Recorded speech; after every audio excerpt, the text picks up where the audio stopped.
Muy buenas noches a todos y todas. Es lunes, son las 8, pasaditas de las 8:30 de la noche y es hora de sacar nuestro orgullo al aire. Me acompaña, como todos los lunes, Amanda Monter. ¿Cómo estás, Amanda? Un calor tremendo, ¿verdad? En la Ciudad de México. ¿Coincides? Coincido, ¿no? O sea, por mí, la verdad es que qué tremendo calor. Pues, hemos llegado a cifras históricas, ¿no? De calor en la Ciudad de México y no se diga en el país.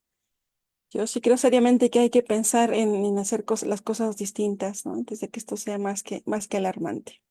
¿Cómo te va, Rogelio? Pues además de intentar, bueno, estar refrescados, tomar mucha agua, ¿verdad? Mantener la ventilación para no morir sofocados, pues fíjate que tuve un fin de semana de un poco de gripa y así, pero aproveché para ver varias series y varias películas que siempre ayuda. Entonces, bueno, también a veces estos fines de semana más tranquilitos nos sirven de descanso. Y bueno, vamos preparando motores porque se acerca ya el mes de junio, Amanda, y vienen muchas actividades. Todavía falta mayo, pero ya en junio estaremos prácticamente de tiempo completo dedicándonos al mes del orgullo. ¿Tú tienes algún plan ya para el mes de junio? Pues no uno en específico, sí tengo algunas cosas ahí, más bien como académicas que impartir y cosas así, pero no para una celebración. Ojalá que podamos hacer algo padrísimo. Y pues bueno, las sugerencias nos las pueden mandar al correo, ¿no crees, Rogelio? Sí, a orgulloalaire cdmx@gmail.com o también a través de las redes de Violeta Radio. Recuerden que pueden escucharnos en vivo tanto por el Facebook de Violeta Radio como por el 106.1 de FM, que con muchísimo gusto vamos a leer sus comentarios y saber sus opiniones.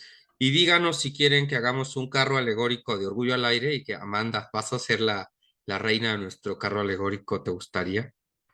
Para la Em, marcha. Pues no sé, yo creo que podríamos votar por alguna de nuestras invitadas e invitados y que ellos sean nuestros grandes representantes de Orgullo al Aire. Yo soy bastante tímida, muy a pesar de muchas cosas que pudieran no parecer, pero sí lo soy, entonces, pero con mucho gusto coopero, apoyo y voy a estar ahí con ustedes. Bueno, díganos si quieren que Amanda sea la reina del carro alegórico de Orgullo al Aire, porque yo creo que se lo ha ganado a pulso. Bueno, a quienes nos acaban de sintonizar, les recordamos que este es Orgullo al Aire por 106.1 FM de Violeta Radio, la radio comunitaria de la Ciudad de México. Transmitimos los lunes a las 8, pasaditas las 8:30 de la noche, y hay una retransmisión los días domingos al mediodía. Todas las personas que nos están escuchando en domingo al mediodía, también les mandamos un gran afectuoso abrazo y saludo, y esperemos que estén disfrutando su dominguito. No sabemos todavía el clima cómo va a estar, pero yo creo que va a estar igual de caluroso, Amanda. Sí, no se augura lluvia en estos días, desgraciadamente, ¿no? Bueno, pues vamos a entrar en materia. Como saben, en este espacio es un espacio de la comunidad LGBT para la comunidad LGBT, y procuramos abrir un espacio para escuchar a los activistas, a las personas que trabajan todos los días para visibilizar, para que la comunidad LGBT, para que todos y todas tengamos acceso pleno a nuestros derechos, o bien personas que pues han estudiado, se han interesado en estos temas, y creo, Amanda, que hoy no es la excepción. Efectivamente, hoy no es la excepción. Tenemos un gran invitado con una perspectiva que me parece a mí muy interesante por todos los ámbitos de experiencia y profesionales donde se desenvuelve. Y pues bueno, lo voy a presentar para ya darle el uso de la palabra. Él es José Manuel Cuellar, doctor y maestro en filosofía. Bueno, doctor en filosofía y maestro en filosofía de la cultura por la UNAM y también en filosofía contemporánea por la Universidad de Barcelona. Ha sido editor de libros como el de La exquisita dolencia, ensayos de Emilio Uranga sobre Ramón López Velarde. También ha coordinado libros colectivos como el de Antonio Caso, Más allá de su siglo, Cristianismo, Filosofía y Revolución en México. Por supuesto que también es escritor de novela, por ejemplo. Tiene el caso de Armando Huerta, que recibió un premio nacional de novela Y pues bueno, básicamente escribe sobre ficción, pero yo creo que también sobre antología, cuentos y otras cuestiones que nos va a comentar más adelante. También es colaborador en Expansión, en revista Siempre, Confabulario, Milenio y profesor de filosofía, entre otras muchas cosas que va a hacer y nos va a contar a continuación. Pues bienvenido, José Manuel, ¿cómo estás? Buenas noches.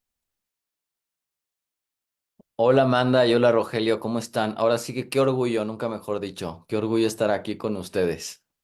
Oye, ya te habíamos dicho antes que nos dieras un espacio, sabemos que estás con una agenda muy llena, pero nos da gusto que ya por fin podamos concretar esta charla contigo, que como decía Amanda, eres una persona multifacética que has incursionado en la literatura, incursionado en la filosofía, en TikTok también, Amanda, te faltó eso, tiene, TikTok. tiene muchos seguidores en TikTok, seguidoras, José Manuel Cuellar. Pero tú, ¿cómo te definirías, José Manuel? Porque, bueno, eres todo, pero tú, ¿cómo te ves a ti mismo? Bueno, es difícil pedirle una definición a alguien como yo que he estudiado tantos años el existencialismo y que justamente me opongo férreamente a este tipo de definiciones cerradas, pero es verdad, como ya decía Amanda en su amable semblanza y presentación, a mí me gusta pensar que tengo un pie en la academia, lo que implica estar en la academia, que lo saben perfectamente, ¿no? Investigaciones rigurosas, labor historiográfica, archivística. También tengo un pie fuera de la academia, me encanta escribir ficción, novela, cuento, ¿no? Ensayos más desenfadados, ¿no? Pero también yo creo que es muy importante la divulgación de la filosofía para que no permanezcamos en una torre de marfil, para que no, las ideas no solamente se queden ahí circulando en un ámbito muy estrecho y esotérico, sino que tengan injerencia en la realidad. Y debo decirles que estoy muy nervioso, uno porque son intimidantes los dos, son muy intimidantes. Y dos, porque eh, creo, a ver, ahorita que estoy haciendo memoria, creo que nunca he hablado así abierta y desenfadadamente o en un espacio así de mi pertenencia a la comunidad LGBTQ+.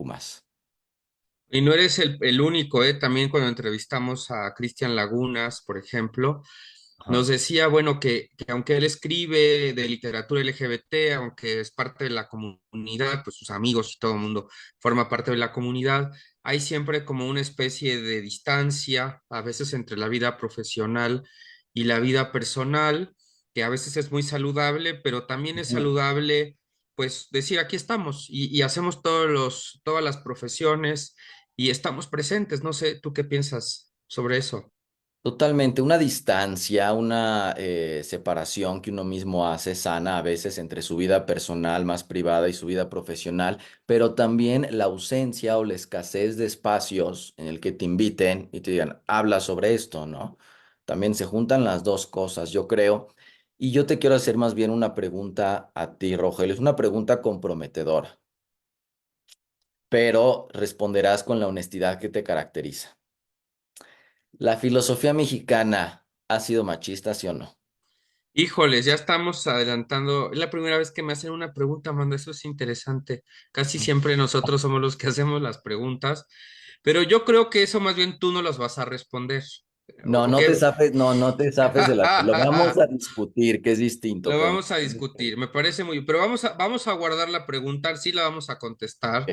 pero tal vez Amanda quiera preguntar otra cosa antes. Pues vamos calentando poco a poquito. Vamos aplicando nuestras falacias, ¿por qué no? Vamos a desviar la atención un poquito, ¿verdad? No, vamos poco a poco, vamos.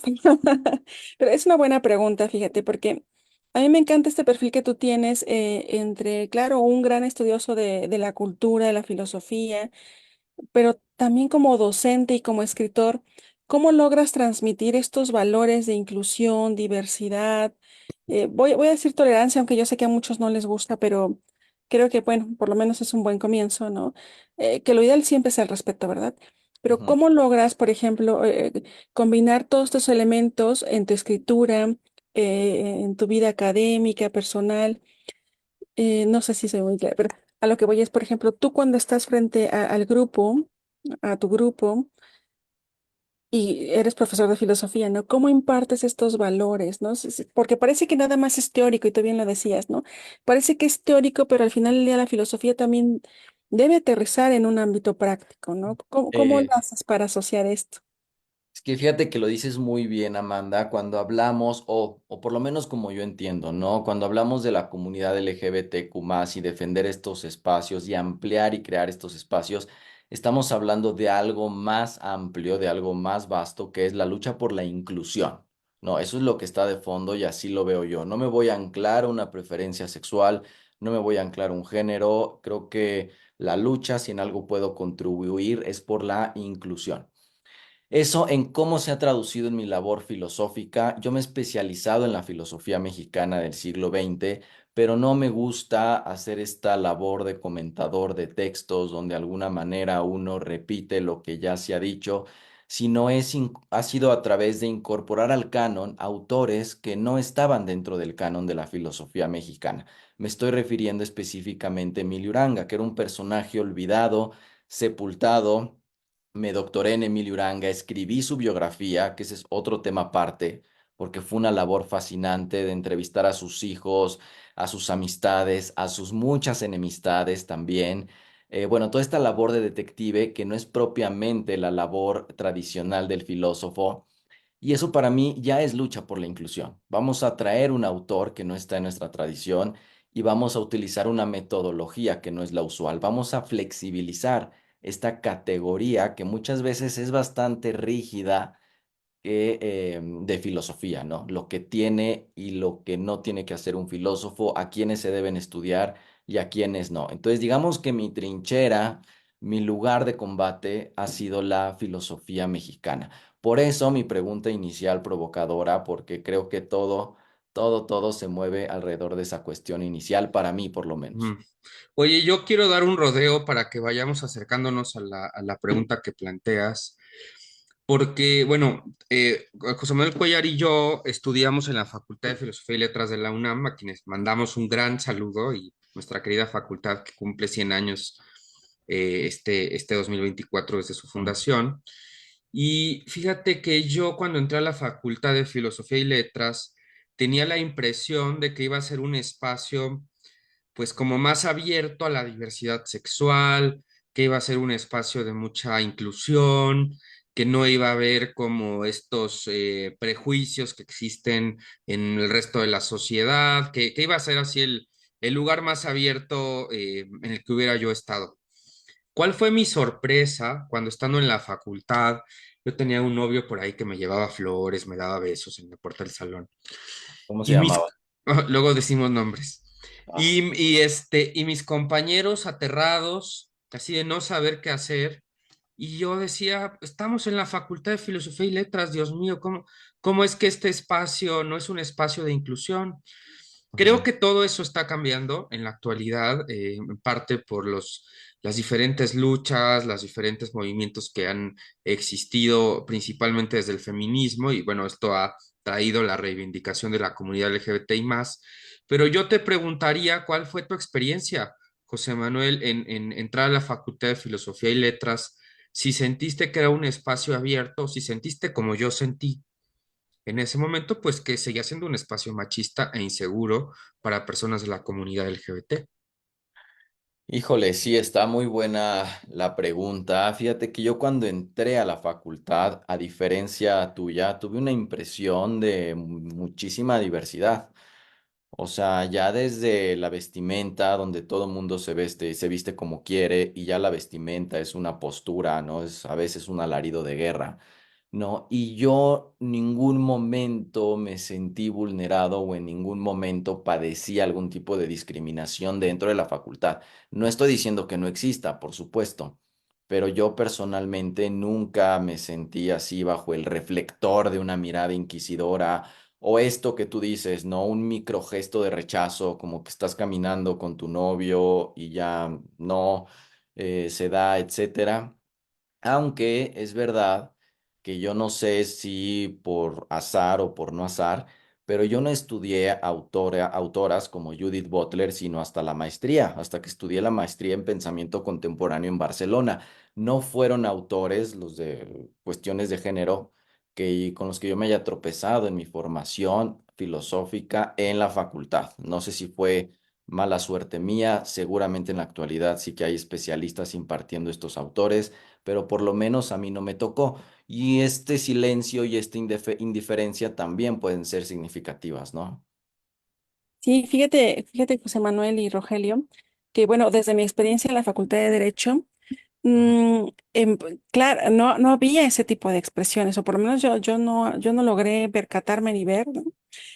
Que hubiese ya ese tipo de expresiones tan abiertas y en consecuencia, pues claro, no había reacciones. Que en ese momento, pues ya ahora ya seguramente muchas cosas han cambiado, ¿no? Y lo he visto ahora que luego me invita Rogelio, ¿no? A algunas sesiones y eso. Pero también es cierto esto que tú dices, José Manuel, que en toda esa época no se hablaba, fíjate, de diversidades, no se hablaba de género, cuando en realidad las teorías son bastante antañas, por decirlo así, por lo menos las primeras desarrollos, ¿no? Las primeras ideas embrionarias, y que por supuesto que tiene mucho que ver no solo con la idea de sí, con la historia de las ideas, vamos a llamarlo así en términos generales, ¿no? Y también con la lucha por los derechos, ¿no? Y difícilmente era encontrar una clase así. Ahora ya es como más diverso, más abierto y tiene mucho que ver con estos cánones que tú decías, ¿no? Que tenemos ya estos bloques de lo que las personas que ingresan a tal o cual carrera deben saber. Quizá, ¿no? Y a ver, aquí los dos que son profesores universitarios me dirán si sí o si no. Quizá pensando en que hay ciertos conocimientos transversales que no son necesarios para una formación básica, puede ser que así se piense, o para un tronco común.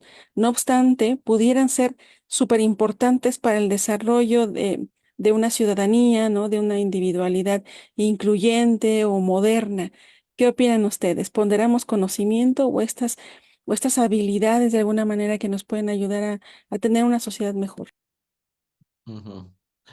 Pues yo creo, no sé qué pienses tú, Rogelio, pero creo que hay tiempo y hay cabida para todo, ¿no? Y se nos tiene que estudiar la historia de la filosofía y la ética y todo, desde luego con una perspectiva de género, no ignorando el trabajo de nuestras colegas contemporáneas, nuestras colegas de hace siglos, y tampoco ignorar estas cuestiones, porque de lo contrario volvemos a lo mismo, la filosofía se convierte en un discurso desligado de la realidad. ¿Y de qué te sirve estudiar la ética de Platón si no te sirve para mover una sola piedra en el mundo?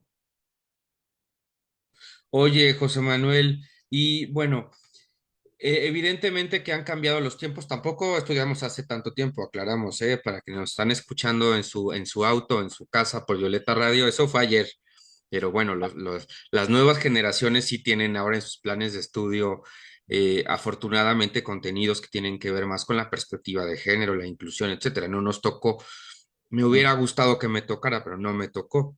ujú, Ahí hay una ventaja, digamos, en las nuevas generaciones. Pero la filosofía mexicana, que está haciendo una reivindicación de las mujeres muy fuerte, en la que participan colegas muy queridas como Fanny del Río, entre otros colegas. José Manuel Cuellar mismo ha escrito textos sobre el rescate de ciertos textos y obras de ciertas filósofas mexicanas que la historiografía no registró. Pero yo creo que la diversidad sexual en la filosofía mexicana es prácticamente nula. No ha sido un tema, no ha sido una bandera de reivindicación, no se ha profundizado. Creo que ahí hay un vacío, José Manuel. No sé si tú estás de acuerdo conmigo en la filosofía mexicana.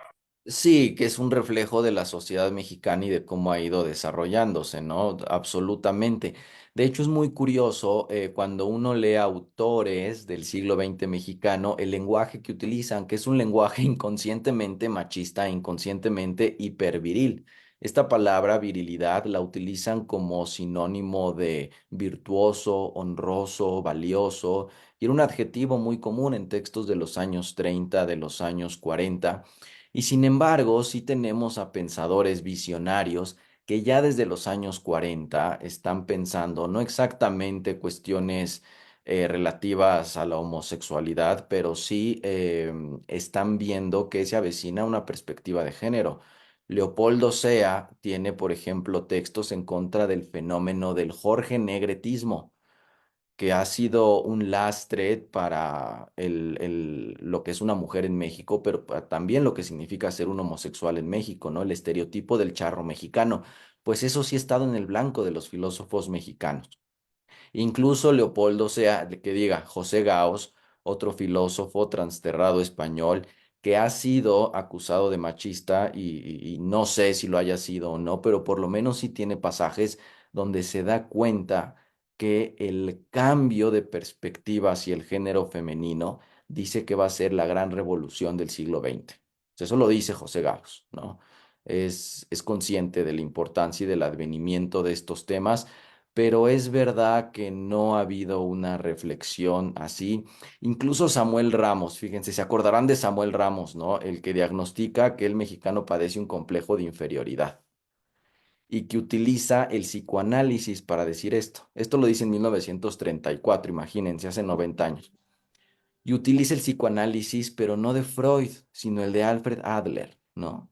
O sea, el psicoanálisis pudo haber sido esa llave, esa herramienta que le descubriese toda la sexualidad del mexicano. Y sin embargo, Samuel Ramos no hace eso, sino que se decanta por el psicoanálisis de Alfred Adler, que es un inconsciente más depurado de estas pulsiones sexuales monstruosas, turbias, siniestras. Entonces yo creo que ahí está, ahí está el tema latente, pero evidentemente es ahora cuando abre Ujú. la superficie. Sí, yo creo que, no sé qué piensas, Amanda, en el derecho también, yo creo que es algo que hasta muy recientemente se ha tocado. Inclusive, bueno, hay posiciones de juristas que decían que era necesario para el bien de la sociedad tener una familia, procrear, que era la única manera de tener ciudadanos virtuosos. Esto ha cambiado, igual que me parece que en la filosofía pues ha tenido que cambiar esto. No sé qué opines, Amanda.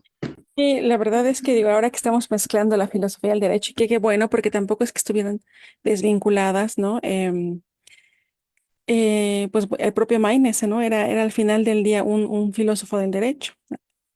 Y me encanta que preguntes esto, Rogelio, porque efectivamente hasta hace mucho, no tanto, unas, yo creo que no más de 3 décadas, todavía hablamos y todavía hay sentencias muy sexistas, muy misóginas, que reproducen incluso, ¿no? Estos estereotipos y prejuicios de género, donde pues claro, ¿no? Como hablábamos del débito carnal, ¿no? De las obligaciones que debía tener la mujer hacia con su familia, ¿no? Y normalizamos la violencia de género al interior de las familias e incluso hacia con los menores, porque pues el padre es el que debe de poner, ¿no? A él le corresponde el orden y dictar básicamente, ¿no? Y terrible porque al final del día afectaba sin duda alguna a la sociedad en su conjunto, digo, no solo a las mujeres y a las infancias por sufrir esta violencia, ¿no? De unas masculinidades, me parece que un poquito, pues fuera de la realidad, ¿no? Violentas en muchos sentidos, sino también a los propios hombres, ¿no? De tener que seguir un ideal que no pues que quizá nunca ha existido, ¿no? No sé a ustedes como chicos qué piensan esto, pero creo que nos ha hecho mucho daño y que qué bueno que a partir de la reforma constitucional de derechos humanos, pues empieza ya a romper de una forma muy fuerte el paradigma, pero todavía hay mucho por hacer, eso sí, ¿eh? Sí. Y fíjate que en la filosofía no sé qué piense Cuellar, pero tal vez el parteaguas sea Michel Foucault, que es este pensador del siglo XX, bueno, que se pone a pensar la historia de la sexualidad, denunciando que pues la historia de la sexualidad es la historia de la opresión, para decirlo rápido, eh, y que hay maneras de resistir a esta opresión, ¿no? Y una de estas maneras de resistir, una manera en que la subjetividad también se configura en resistencia y en libertad, pues es la diversidad sexual. Después, pues sabemos ahora que muere de VIH Michel Foucault. Su familia tarda mucho tiempo en aceptar que sí había muerto de VIH. Y bueno, hay una crítica, ¿no? Porque piensan que si se hubiera hecho más rápido, más visible esta enfermedad en alguien tan importante como Michel Foucault, pues tal vez se hubiera empezado a desestigmatizar la enfermedad y se hubiera avanzado en los tratamientos, pero claramente hubo ahí un quiebre que después ya con Butler pues se viene a acabar de romper. O no sé, ¿tú cómo lo verías, José Manuel Cuellar? ¿Dónde verías en la filosofía como el ingreso ya de estas nuevas perspectivas hacia la diversidad sexual? Mira, yo estoy completamente de acuerdo. Michel Foucault marca un antes y un después, es un parteaguas, tiene una historia de la sexualidad que publica en 3 tomos, más un cuarto tomo que se publicó de manera póstuma. Claro que Michel Foucault es una figura polémica, ¿no? Por su biografía, por su experimentación con ciertos narcóticos y también por las prácticas sexuales de alto riesgo que deliberadamente él hacía, ¿no? Y que lo han convertido en un foco de muchísimas habladurías. Pero desde luego, y él se detiene en el primer tomo de la historia de la sexualidad a analizar un fenómeno que es central para entender la homosexualidad incluso en nuestros días, que es el fenómeno de salir del closet o la necesidad de nosotros verbalizar nuestras pulsiones más íntimas. Este abordaje confesional, por decirlo así, hacia la homosexualidad o hacia la sexualidad en cualquier sentido, ¿no? ¿Por qué la necesidad de verbalizar nuestro yo más íntimo y en qué momento de la historia nuestra preferencia sexual se convirtió no en una característica entre otras, sino en la característica definitoria de lo que somos, en nuestra identidad? Aborda esas dos preguntas y una tercera, que más que pregunta es un postulado. Te acordarás, Rogelio, que postula las prohibiciones que generan el objeto de su prohibición. Y es aquí donde se hace bastante complejo el análisis. La prohibición de la sexualidad y la prohibición de la homosexualidad en realidad de alguna manera la inventa y la fomenta. Entonces, bueno, es totalmente cierto, yo coincido contigo, pero creo que no le estamos haciendo justicia a otro autor y particularmente un autor mexicano que en 1950 ya nos está hablando de la homosexualidad y es Octavio Paz en El laberinto de la soledad. Tiene todo un pasaje, un párrafo dedicado a la homosexualidad y detecta este fenómeno que de nueva cuenta yo creo que es un fenómeno contemporáneo de esta dualidad o doble rasero con el que se juzga al homosexual. No es lo mismo el homosexual pasivo, el homosexual que es rajado, para decirlo en términos de Octavio Paz, que el homosexual activo, el homosexual que raja, ¿no? Que penetra. Bueno, esta dualidad ya la detecta muy bien en Octavio Paz y abre una brecha de estudio que es verdad que no fue recorrida, que no, pues que no dio más frutos en ese momento. Bueno, aquí tenemos un tema, pero vamos a hacer una pequeña, vamos a hacer una pequeña pausa con la conversación de José Manuel Cuellar, con quien estamos hablando en Violeta Radio en el 106.1 de FM, porque tenemos que hablar de la lucha libre. ¿Qué te gusta la lucha libre, Amanda? ¿Sí ha sido? Nunca he ido, es un gran folclore mexicano, la verdad es que sí soy de lo peor, discúlpenme. No No he ido, puede pero la verdad ser. es que muchas amigas, compañeros, me han comentado que es súper desestresante, ¿no? Hablando aquí de términos catárticos, que es genial ir, pero la verdad es que nunca me he dado la oportunidad, ¿eh? José Disculpe. Manuel, ¿a ti te gusta? ¿A ti te gusta la A lucha mí, libre? a mí me encanta, fui hace 2 semanas y me encanta, o sea, yo creo que si Nietzsche hubiese ido a la lucha libre no hubiera hablado de impulso dionisiaco y apolíneo, sino de los técnicos y los rudos, me encanta.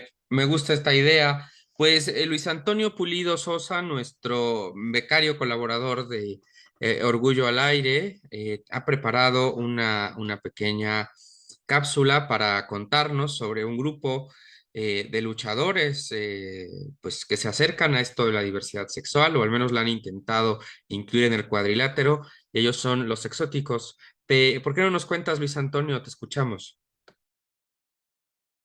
Hola, ¿qué tal amigos de Violeta Radio 106.1 FM? Gracias por sintonizar la frecuencia Violeta y claro, por supuesto, les voy a platicar un poco de los luchadores exóticos en México, por supuesto, íconos LGBT sobre el ring. Soy Antonio Pulido y bueno, efectivamente, como tú lo comentaste, Rogelio, son personajes que rompen lo establecido sobre comportamientos e identidad a lo masculino.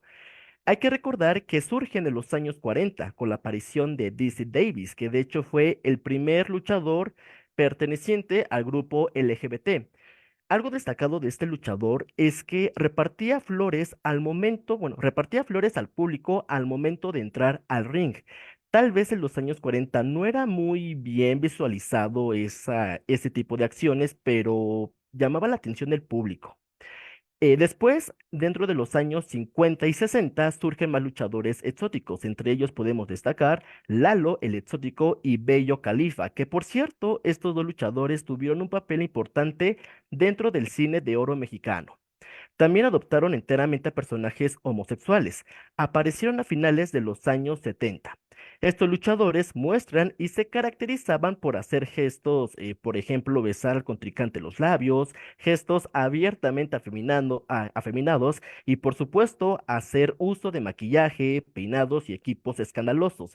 Cuando digo equipos escandalosos me refiero a vestimenta, cuando le colocaban mucha glamour a sus vestimenta, como por ejemplo plumas, lentejuela, pelucas incluso, es algo que siempre los caracterizó.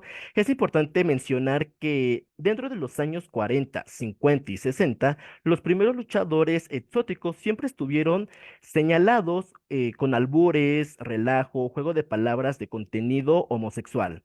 Sabemos, querido Amanda, Rogelio, José Manuel, dentro de la lucha libre existen tres tipos de bandos, que son los rudos, los técnicos y los exóticos. Como ya se los platiqué, los exóticos siempre se van a caracterizar por el uso de maquillaje, su carisma muy afeminado. Su técnica y movimiento los hacen lucir sobre el ring muy finos y provocativos.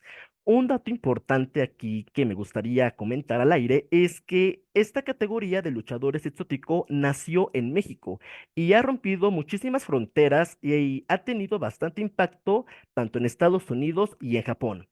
Les voy a platicar un poco de los luchadores en México que han tenido un papel importante dentro de este deporte en la lucha libre mexicana. Como número uno tenemos a Mike Flowers, que decidió combinar el deporte con el travestismo y poco a poco se fue ganando el cariño de la gente. Como número dos tenemos a la gran Pimpinela Escalarta, pero ¿quién ubica a Pimpinela? Con más de 37 años de carrera, la Pimpi es otro de los pioneros de esta categoría. Su carisma la ha impulsado a estar presentando a luchadores dentro de la comunidad LGBT. También no podemos olvidar a Polvo de Estrellas, que a causa de salud ha puesto en pausa su profesión, pero su personaje destacaba por su maquillaje y vestimenta dorada. Fue una figura de la empresa de la AAA e ídolo de multitudes. También tenemos a Bamba, que actualmente ha estado trabajando de manera independiente. A Máximo, que ha sido uno de los luchadores más recientemente dentro de la lucha mexicana, en él me causa un poco de curiosidad porque actualmente no se ha considerado abiertamente gay, bisexual o con algún otro tipo de identidad. Él es heterosexual, entonces aquí es un gran ejemplo que si a ti te gusta la lucha libre y te llama la atención lo exótico, pues puedes ejercer esta profesión, este oficio, y no es necesariamente que seas gay para luchar dentro del bando de los exóticos. También vamos a recordar a Pasión Cristal, que lamentablemente falleció el 13 de junio del 2021. A causa de problemas de salud lo alejaron de la lucha libre, pero su carrera en ella permanece en el recuerdo de sus aficionados. Y como número 7, para cerrar con broche de oro esta cápsula, tenemos al gran Casandro. ¿Quién no recuerda a Casandro? Un ídolo importante de la década de los ochentas, que por cierto ha ganado numerosos campeonatos y se declaró abiertamente gay y continuó con su carrera profesional. Casandro, que de hecho le hicieron una película lanzada en el año 2023 que invito a los radioescuchas, si no saben nada que hacer en este fin de semana, les recomiendo esta película y vayan a la plataforma Amazon Prime Video. Casandro, a sus 57 años, ha sido declarado una de las primeras figuras LGBT de luchadores en México. Y bueno, para terminar, no solo han roto con tabús y estigmas, también han abierto la puerta a nuevas formas de expresión en el ring, siempre, por supuesto, llevando la identidad y lanzando mucha, pero muchísima diversidad. A través de la valentía y talento, estos luchadores han elevado el estatus de la lucha libre, haciéndola más exclusiva y emocionante. Sin duda, han cambiado para siempre el rostro de la lucha libre en México. ¿Ya conocían algunos luchadores que les acabo de comentar, querido Manuel, Amanda, José Manuel? Yo debo decir que no, es más, me impresiona que haya como un tercer, solo ubicaba a los rudos y a los técnicos, ¿no? Pero no sabía que existían los exóticos, pero wow. ¿Quién nos dices acerca, José Manuel? ¿Ya conocías este tercer bando de los exóticos? Fíjate que yo soy súper fan de Mamba, o sea, soy su seguidor en redes, me encanta, le mando inbox, me responde. Y fíjate qué curioso, la palabra exótico en México se ha utilizado únicamente para tres cosas, históricamente. Para los luchadores exóticos, estos estrafalarios, homosexuales, la gran mayoría, las bailarinas exóticas como Tongolele, Ninón Sevilla, las ombliguistas que ponen en jaque la moralidad y el marxismo. O sea, son tres amenazas, ¿no? Al falocentrismo, por decirlo así. Pues esta fue la participación de Luis Antonio Pulido, Sosa Pulido, que todos los lunes nos presenta algo interesante. Muchas gracias, Luis Antonio. Y bueno, pues ya nos dijeron, hay una recomendación de película, por si no la vieron. Balam, que es del equipo técnico, dice que también le resulta nuevo lo del el bando de los exóticos, y yo pensé que los exóticos eran así súper famosos. Amanda, ¿tú entonces qué serías, ruda, técnica o exótica? Exótica. Exótica. Me queda claro. Bueno, es una gran responsabilidad ser exótico. Sí, sí, sí. Bueno, regresemos a la filosofía mexicana, José Manuel Cuellar. Había una preocupación que nos hacías al inicio del programa de si es una filosofía que finalmente ha reproducido el machismo del resto de la sociedad. Y pues decíamos que en alguna medida sí, porque bueno, ha sido muy reciente que se le ha dado voz a las mujeres, se les ha reconocido sus aportaciones. Y pues el tema LGBT es como episódico, hay que rastrearlo así como con lupa por todas las reflexiones de la filosofía mexicana, como si fuera un tema incómodo, José Manuel, me parece. ¿Tú qué piensas? ¿Por qué no se ha hablado de este tema? Pues sí era un tema incómodo, ¿no? A mí se me vino a la mente el grupo de los contemporáneos, ¿no? Donde también había por ahí un filósofo. Los existencialistas mexicanos de medio siglo leían a André Gide, lo cual ya era bastante mal visto, ¿no? O también los existencialistas mexicanos leían novelas de Sartre y de Simone de Beauvoir, donde había escenas lésbicas o triángulos amorosos. Entonces siempre ha sido esta condena, más bien, ¿no? O sea, sí la encontramos, pero en un sentido negativo, es una presencia negativa dentro de las discusiones filosóficas. ¿Cuándo la hay? Oye, y de tu literatura casi no hemos hablado, que Ujú. es, aquí hemos tenido pues ya bastantes diálogos con escritores, escritoras. Creo que escritoras no, Amanda, nos falta invitar a un escritor. Ah, no, sí tuvimos en la Feria del Libro, claro que sí, Ah, sí, sí, sí, sí. en Pero minería. pocos de ficción, ¿eh? A mí me encanta que se autoadscribe José Manuel como escritor de ficción, nos decía. ¿Y qué tanto hayas abordado el tema LGBT o todavía no has salido del closet en la literatura? Que ese es otro tema.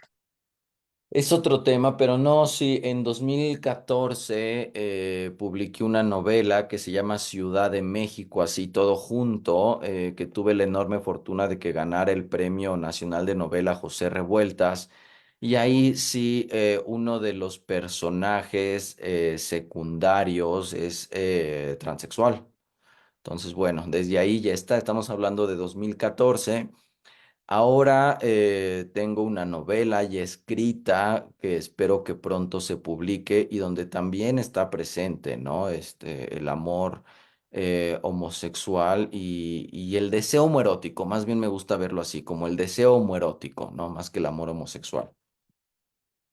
Pues ojalá pronto, Amanda, se aparezcan estas novelas, estos temas, porque en otras entrevistas decíamos que antes no había referentes, o sea, una persona que es parte de la comunidad LGBT, que podía leer pues puras novelas de héteros y puras películas de Ujú. héteros, y entonces, ¿cuáles son los referentes? ¿Cómo vamos a encontrar nuestros propios valores, identificarnos con ciertas experiencias, si al final todo está hecho a una medida que no es la nuestra? No sé si has tenido esta sensación también tú, Sí, Amanda. fíjate, o incluso ciertas novelas. Y también películas, por ejemplo, algunos filmes donde se tratan de introducir personajes de la diversidad, pero que lo empiezas a ver y dices, no, me queda claro que quien lo escribió, lo dirigió, lo produjo, no le queda muy claro, ¿no? Cómo funcionan las cosas. No, a mí sí me pasa que digo, no, eso no, o sea, como, ¿por qué habría de hacer alguien eso? Pero bueno, quizás es una forma de reflejar ciertas cosas, o a veces cuando lo tratan de reflejar, puede ser también desafortunado, ¿no? A mí sí me tocó ver cosas que digo, ay, qué desafortunado, ¿no? Lleno de clichés. Habría que ver si también ese es el propósito, ¿no? Despertar ese tipo de reflexiones y sentimientos en los espectadores, pero pues bueno, de todo me ha pasado, ¿no? La verdad es que todo me ha pasado. A veces siento que me falta tiempo para seguir leyendo y poder ver un montón de recomendaciones que nos han hecho también nuestras invitadas y nuestros invitados.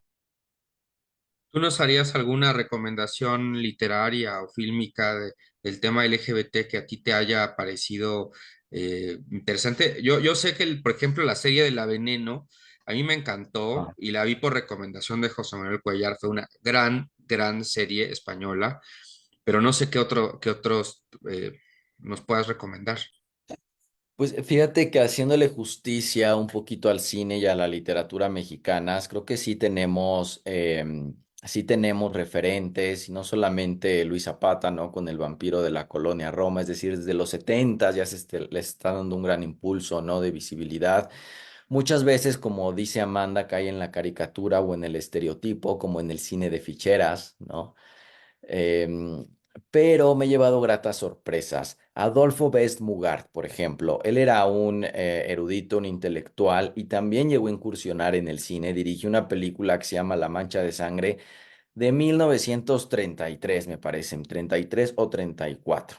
Y allí incluye una escena lésbica que yo me aventuraría a decir que es la primera representación lésbica en el cine mexicano. Entonces, bueno, eso me impresionó. Y el propio Adolfo Besmugard actualmente lo consideraríamos de la comunidad, ¿no?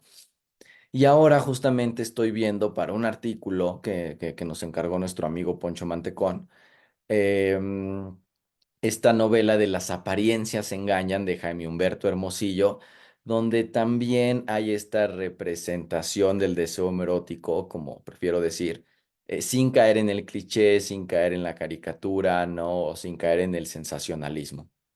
Las apariencias engañan, aunque debo decir que estamos hablando de materiales difíciles de conseguir. Sí, bueno, pero también hay cosas que son más del dominio público y que todos tenemos de referencia, que siempre mencionamos, pero qué bueno que Ujú. aparezcan estas otras cuestiones no tan visibles, ¿no? Como joyas perdidas, Joyas eh, perdidas, eso. joyas perdidas. Oye, y cuéntanos cuando fuiste a ver a Lin May, ya que hablábamos del cine de ficheras, porque fue a ver a Lin May, Amanda, cuando me contó Sí. eso, le dije, tienes que contarme cómo es que fuiste a ver a Lin May. Yo soy fan absoluto de Lin May, lo digo sin ningún tapujo. Su película Tívoli me encanta, Bellas de Noche, me encanta su desparpajo, me encanta su sensualidad, me encanta su enfoque de la sexualidad, que no es para nada una mujer tradicional, sumisa, para nada, ¿no? Y sí, la fui a ver el año pasado, si mal no recuerdo y me impresionaron dos cosas. En primer lugar, las tablas de esta mujer, ¿no? Y su acercamiento tan desenfadado con el sexo, que en su boca y en su presencia no es para nada un tabú, sino es algo de normal. Hace de la sexualidad algo cercano y algo no lleno de aristas, algo peligroso como nos enseñan que es no la sexualidad. Es algo lúdico, es algo que tenemos que disfrutar. Y creo que ese es el mensaje último que arroja Lin May y del cual nos podemos apropiar nosotros, homosexuales, heterosexuales, quien sea. Eso me llamó la atención por un lado y por el otro lado el público. O sea, ¿quién te imaginas tú que va a ver a Lin Meyer? Una función única, ¿no? En este teatro que está en el Mercado Abelardo L. Rodríguez del centro de la Ciudad de México. Pues yo pensaría que es un personaje de nostalgia, ¿no? A lo mejor gente de cierta edad, con ciertas décadas, que quiere recordar estas películas. Pues para nada, ¿no? Estaba lleno de veinteañeros, de treintañeros, también desde luego gente mayor, pero me sorprendió esto, que este mensaje de apertura y de libertad está llegando a generaciones muy, muy jóvenes. Oye, pues qué interesante, ¿no? Sí, eso también me hubiera sorprendido, fíjate, ahora que lo mencionas, porque justo es pues un ícono, ¿no? De ciertas épocas. Y la verdad es que a pesar pues bueno, no a pesar, perdón, muy desafortunada mi frase, ¿no? Que logra vivir esta sexualidad, pero también la concilia con su edad, ¿no? O sea, es como atemporal en ese sentido, ¿no? Me pareció a mí, ahora que lo contabas, me imaginaba cómo fue el show. Claro, claro, yo creo que ese es el otro gran tema, Amanda, y el otro gran prejuicio que Lin May combate, que es el aging, para decirlo en inglés, pero es justo, ¿no? Esta idea de que las personas mayores carecen de sexualidad y que pues vemos que para nada, ¿no? Oye, pues nos vamos acercándonos al fin del programa, pero yo quisiera recordarle primero a la gente que estamos hablando con José Manuel Cuellar en Orgullo al Aire por Violeta Radio, el 106.1 FM, todos los lunes a las 8:30, con retransmisión los domingos al mediodía. Soy Rogelio Laguna, me acompaña Amanda Monter y hemos tenido una plática muy amena sobre filosofía, que ha ido de la filosofía mexicana a Lin May, pasando por muchos otros temas como tiene que ser José Manuel. Y fíjate que la semana pasada que estuvo Francisco Zárate, que es un activista de los derechos humanos LGBT, hablaba de esta cercanía de la comunidad, sobre todo de los hombres gay, con estas divas, ¿no? Como de antaño o de Hollywood. ¿Qué podrías tú decirnos de esto? ¿Alguna vez te lo has preguntado? O sea, que cada gay tiene como su tótem, que es una diva, y que nos ayuda también como a entender ciertas cosas. Y ahorita le pregunto a Amanda si esto pasa también con las mujeres, ¿eh? Pero bueno, he pensado tu respuesta, Amanda. Claro que sí, Rogelio, y yo creo que tiene que ver con la ausencia de referentes, ¿no? Fuertes, ¿no? En la comunidad y que ese lugar lo ocupan fácilmente las divas, ¿no? Estas estrellas que son como el núcleo gravitacional alrededor del cual uno se mueve. Y muchos amigos, ¿no? Y yo mismo hemos encontrado en esa cantante o en esa actriz un sentido de pertenencia a una comunidad. Empiezas a encontrar, y ha sido una manera de socializar también, ¿no? Empiezas a encontrar a gente con tus mismos gustos, eso se convierte en una amistad. Entonces yo creo que sí, por supuesto, es un refugio y es un amparo. Y yo creo que es también una cultura que sigue muy vigente y que tiene su lado turbio, ¿no? Luego vemos en redes las peleas entre los fans de una diva y otra, pero por supuesto, yo por ejemplo soy muy fan de dos, de Rosalía, que igual me parece muy disruptiva tal, y de Bella Cat, a quien voy a ver el siguiente sábado. Wow, hay que entrevistar un día a Villacata, Amanda. Hay que invitarla Sí, al programa. y a Oye, Lorena Herrera, y a que es Lorena súper Herrera fan. queda pendiente que Amanda quedó de contactarla y no la ha Sí, ya, contactado. en eso estamos. Oye, Amanda, ¿y las mujeres pasa lo mismo? También Sí, sí, agarran sí. así como un icono. Sí, sin duda, ¿no? Y creo que más allá de esta cuestión pues de los talentos que puedan tener, ¿no? Las bellezas que puedan tener, creo que tiene que ver con esta actitud de tener cierta forma de enfrentar el mundo, ¿no? Porque es ser extrovertidas, ¿no? De ser disidentes dentro de ciertos marcos, ¿no? Ahora decía José Manuel, de cómo se vive la sexualidad, ¿no? Cómo muestras tu cuerpo, cómo decides mostrarlo, cómo te plantas en un escenario. Creo que todo eso tiene que ver, quizá desde un ámbito también muy simbólico, me parece, que por eso son estos grandes íconos, ¿no? Y que resultan ser incluso atemporales, y que muchas veces pueden o no ser parte necesariamente de la comunidad, como Lorena Herrera, que te encanta, Rogelio, ¿no? Bella Cat, pero creo que es esa forma de ser distinto, ¿no? De ser disidente y de enfrentar esos prejuicios, esos paradigmas de cómo debe ser la mujer, ¿no? O cómo debe comportarse, que creo que eso es lo que también nos llama tanto la atención, ¿no? Desde este lado de la comunidad. Veo a José Manuel muy pensativo, mira. ¿Qué estás pensando, José Manuel? Y claro, no, es que se me están viniendo ideas, ¿no? Justamente asociándolo con Judith Butler, que nos dice, pues al final ser mujer, ser hombre, no es más que una serie de prácticas y es una serie de rituales reiterativos y es una serie de convenciones que determinan cómo se dispone tu cuerpo en una sociedad, ¿no? Y justamente las divas son aquellas mujeres que encarnan mejor que nadie esta práctica de la feminidad. Llevan, digamos, que la feminidad hasta sus últimas consecuencias y las ves con el super pelo y las super uñas y las super piedras brillantes, ¿no? Yo creo que eso es lo que nos fascina, ¿no? Dejan de ser personas para convertirse en el arquetipo de la feminidad. Ya nos están preguntando en redes si Sor Juana cuenta como diva. Bueno, sí, del siglo XVII, ¿no? Yo tengo a Lorena Herrera y tengo a la reina Isabel II del siglo anterior. Entonces, bueno, cada quien tiene a la diva que quiere. Amanda tiene a Lucía Méndez y ¿a quién más Amanda, no? Lucía Méndez, No, ¿no? fíjate que, por ejemplo, muy actual, me parece que Karol G, aunque suele ser muy femenina, me parece que también es muy disruptiva de repente, ¿no? O sea, en sus formas de ser, ¿no? Puede ser, sí, efectivamente muy sexualizada, pero creo que desde una perspectiva muy consciente, porque ella misma incluso se hace cargo, ¿no? De yo me quiero ver así. Y puede ser que no necesariamente por esta imposición, ¿no? De estos roles y prejuicios. Pero bueno, ahí nos podremos discutir muchísimo, ¿no? O sea, yo veo a José Manuel Dudoso, pero creo que tiene este otro punto de vista, ¿no? De no solo soy eso es lo que te muestro, pero no solo soy eso, ¿no? Y te lo estoy demostrando en Ujú. muchos sentidos. Yo vería esos dos puntos de vista. José Manuel, se nos acaba el tiempo, pero dinos una reflexión final. ¿Qué quieres agregar a esta charla?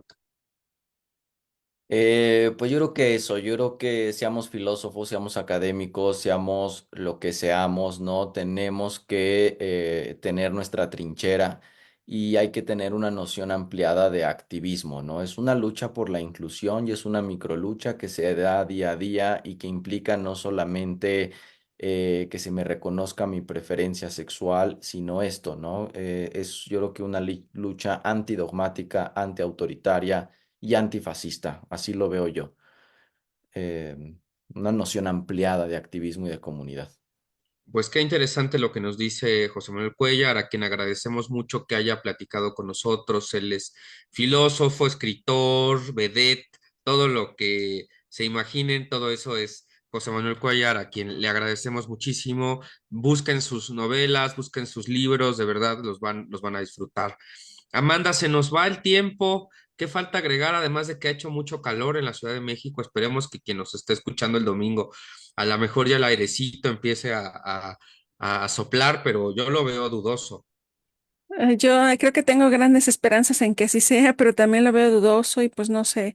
Yo creo que hay que disfrutar nuestra ciudad en la medida de lo posible, ponerse bloqueador, ya saben, usar sus gafas, buscar las recomendaciones que nos dio José Manuel, reflexionar sobre pues estas microluchas, esto microactivismo, pero también cómo llevarlo, ¿no? Cómo hacer estas comunidades, estas sinergias, para que de lo micro pasemos a lo macro, no sé qué más decir. Digo, yo me quedo con mucho pensando en todo esto que nos dijo José Manuel y que también tengo pendiente ir a las luchas, ¿eh? Vamos a las luchas, ¿eh? Ya tenemos aquí un acuerdo, vamos con José Manuel y con Luis Antonio, vamos todos a las luchas con Balam para que ya no te quedes con ese pendiente, Amanda, y vives en la Ciudad de México además, o sea, te tienes que ir a las luchas. Pues muchísimas gracias a todas las personas que nos escucharon, como todos los lunes a las 8:30 de la noche por Violeta Radio 106.1 FM, con retransmisión los domingos al mediodía. Soy Rogelio Laguna, me acompañó Amanda Monter, estuvimos platicando con José Manuel Cuellar. Si se perdieron algo, vayan a la red de Violeta Radio y pueden ver los programas, también en YouTube, Orgullo al Aire, y van a tener todos nuestros programas. Gracias a Balán Flores, a Maru Chávez que anda por ahí, a Luis Antonio Sosa Pulido, a Marco también, que es nuestro colaborador. A todos, muchas gracias y recuerden sacar su orgullo al aire, aunque sea un ratito, todos los días. Muy buenas noches y nos vemos la siguiente semana. Hasta luego.